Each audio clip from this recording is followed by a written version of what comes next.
Antes de passar a palavra para o secretário do Trabalho, Newton Vasconcelos, eu queria fazer um comentário em cima dessa última sugestão do professor Elos de Bestai, porque é muito interessante, porque na verdade é o seguinte, o recurso que hoje financia o FAT, o PIS-PASEP, ele é oriundo de um fundo onde as contas eram individualizadas, como é a conta do FGTS.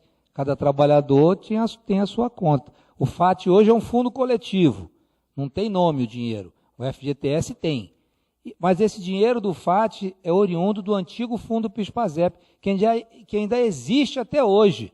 Um aviso até aos senhores de cabelo grisalho, todos aí que ingressaram no mercado antes de 88, que ainda tem dinheiro lá. Quando se aposentarem, vão poder sacar. É porque não seria nenhum grande absurdo, é simplesmente você retornar à configuração anterior. Porque o trabalhador, cada um teria a sua conta, poderia sacar em determinadas coisas, ou na aposentadoria. Entendeu? Era só essa observação. Secretário, por favor. Bom, eu falo aqui mesmo. Boa tarde. Também agradecer o convite em nome do FONSET, do Fórum Nacional de Secretarias do Trabalho, e registrar, como os demais que me antecederam já o fizeram, a riqueza das contribuições que estão sendo apresentadas aqui, desde a apresentação inicial do Diese, ao professor Pastore, todos aqui dessa mesa da tarde.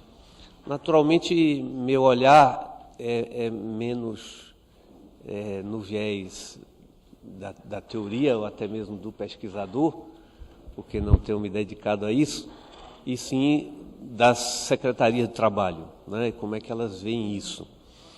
E, a princípio, eu acompanhei bastante a discussão aqui, e a rotatividade foi apontada como uma característica do mercado. Em certo ponto, eu achei que havia uma certa ideia de que nem seria bom, nem seria ruim, mas uma questão da natureza do mercado. Eu creio que é possível se considerar até natural, aceitável, mas tudo depende dos limites também, como tudo nessa vida. Então, e me parece que hoje nós temos uma certa compreensão de que o nível de rotatividade no Brasil é alto, é bastante alto. Mais do que alto, ele é prejudicial. Esse é um aspecto que não foi analisado muito no dia de hoje, que são as consequências. Nós tratamos mais das causas do que das consequências. E talvez devêssemos até aprofundar um pouco mais nessas consequências para ver, de fato, que tipo de prejuízo está sendo produzido no mercado como um todo.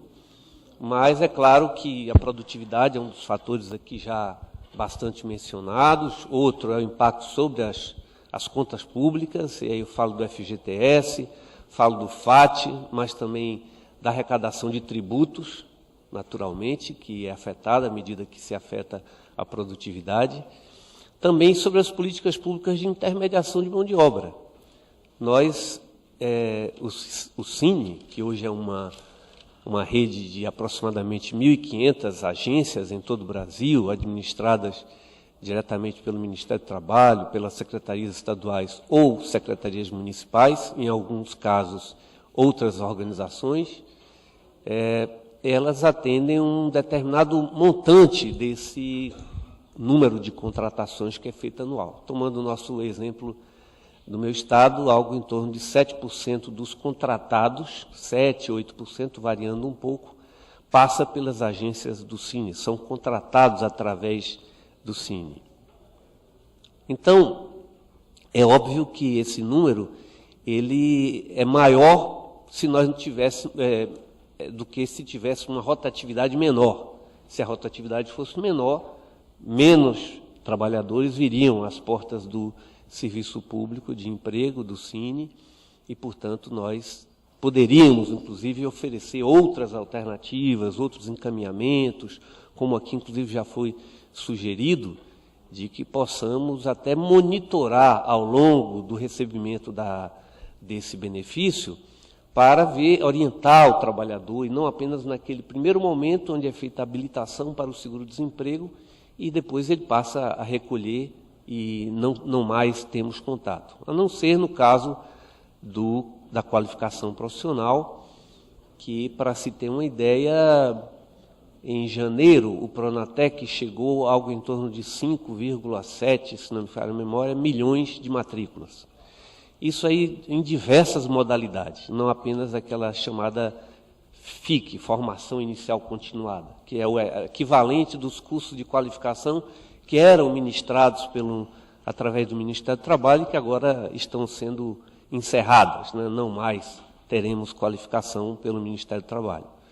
Então, com a quantidade do Pronatec, portanto, chegou a 5,7 milhões em janeiro, mas isso num acumulado de quase 2 anos que temos de Pronatec.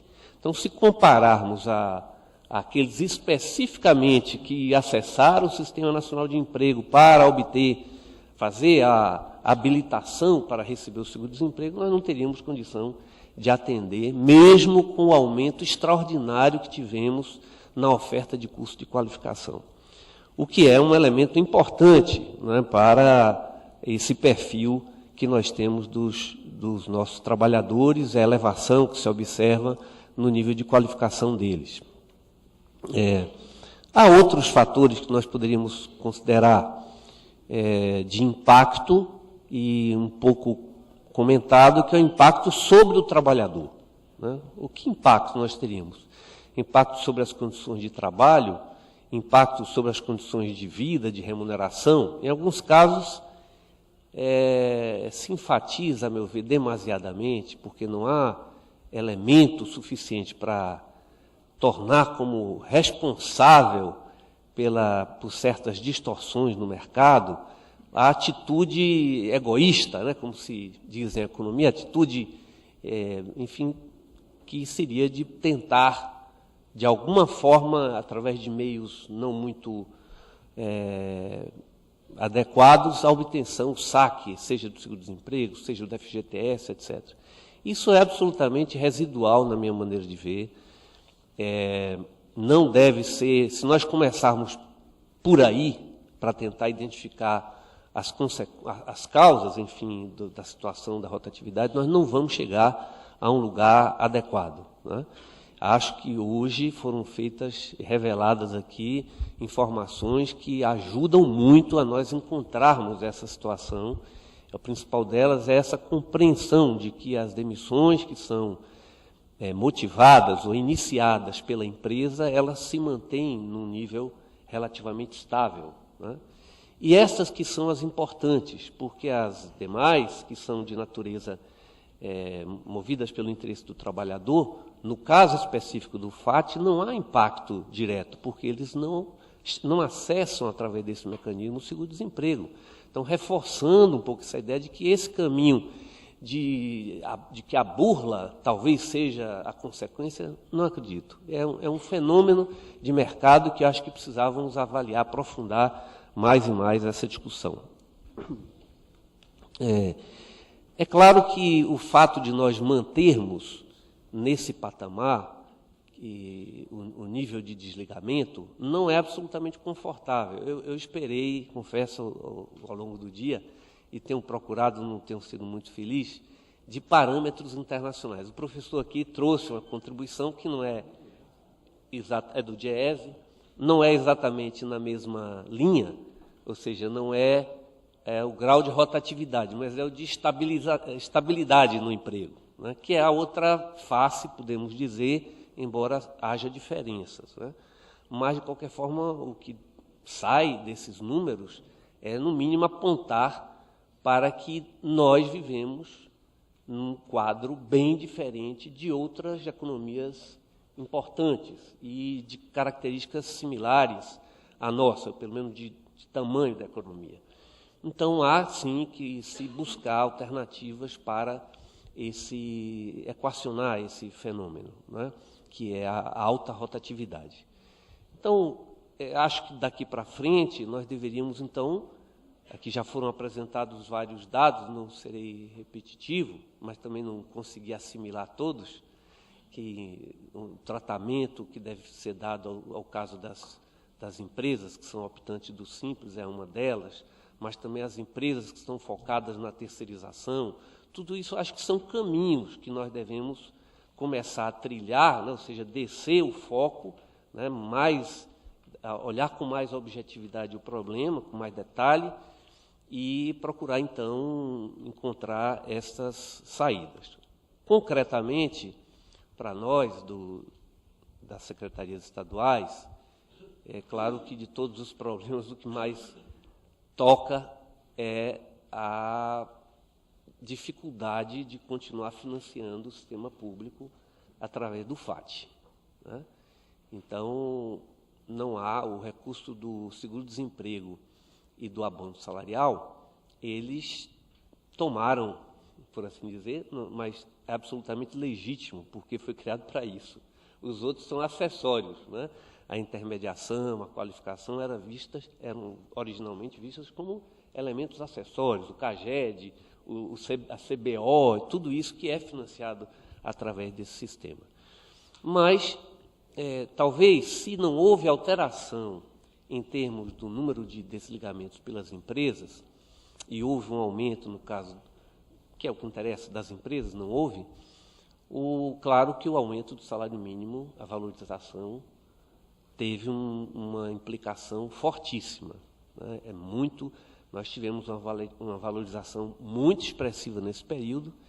Então, fala-se muito do Bolsa Família, que a essa altura, não sei quem tem a informação mais recente, mas ao ano deve custar quanto? 15 bilhões?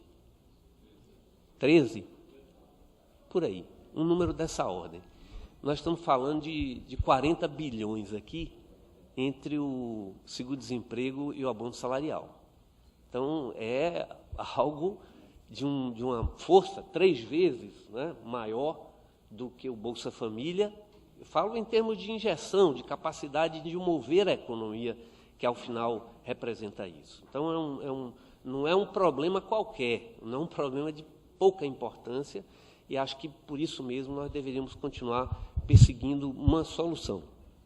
Então, o fato é que esses dispêndios, essas obrigações, assim chamadas no CODEFAT, né, porque são obrigações, sim, poderia haver uma sobra, e nunca é demais lembrar que a desvinculação das receitas da União, a DRU, leva 20% dos valores, não é? Então, a conta é basicamente, depois da arrecadação, 40% vai para o BNDES, então vai para financiar a infraestrutura, as grandes obras, etc. 20% é retirado. Então, nós estamos falando desse resíduo, que é um resíduo potente, muito importante, e que ainda assim não sobra ao final, não sobrava para a qualificação. Felizmente surgiu o Pronatec, que a lei previa ser financiado, inclusive com recursos do FAT, e que não há recurso no FAT para financiar um programa dessa magnitude.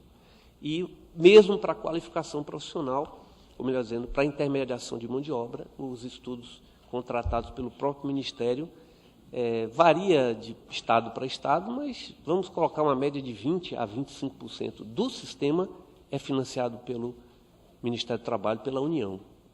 Um sistema que é da União, originalmente, Sistema Nacional de Emprego e todas as suas obrigações, hoje é custeado por estados e municípios.